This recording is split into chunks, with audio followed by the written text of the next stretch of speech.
बिस्मिल्लाहिर्रहमानिर्रहीम। अहमद बिन हम्बल के बारे में मैं आपको एक सच्चा वाक़या सुनाने लगी हूँ, गौर से सुनिएगा।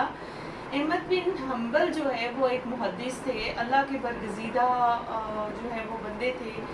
और एक मरतबा ऐसा होता है कि वो इराक़ जा रहे होते हैं और रास्ते में बहुत सफ़र के बाद थक जाते हैं और एक मस्जिद में उन्होंने क़याम किया, आराम कर रहे थे नमाज के बाद। तो वहाँ के खादिम ने उनको उठा दिया कि आप यहाँ से उठें, क्योंकि उन्होंने बहुत पुराने फटे पुराने कपड़े पहने हुए थे। तो उसने समझा पता नहीं ये कौन है और किस सिलसिले में यहाँ बैठा है। उन्होंने उस खादिम ने अहमद बिन हम्बल को उठा दिया। जब वो उठे और बाहर सीढ़ियों पे मस्जिद की बैठ गए, उसने वहाँ से भी उठा के घसीटा कि यहाँ से चले जाओ।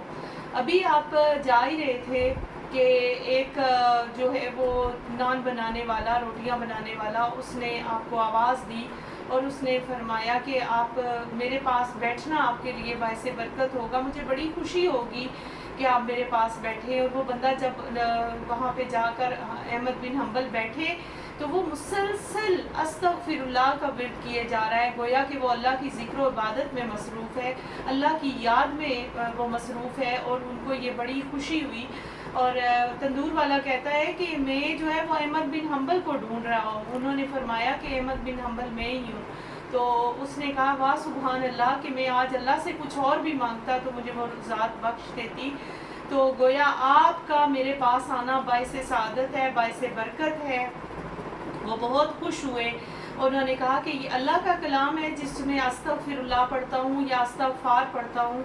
तो वो भी बहुत खुश हुए कि ये नबी पाक की हदीस मुबारक है कि अस्तगफिरुल्लाह और अस्तगफार का विर्द करते रहना चाहिए। तो गोया हमें भी इस चीज़ का एहतमाम करना चाहिए कि अल्लाह ताला हमारे लिए खैर व बरकत डाले। अल्लाह हमें नेकी की हदायत दे। मेरा चैनल सब्सक्राइब करें, शेयर करें, लाइक करें। अल्लाह हाफिज़।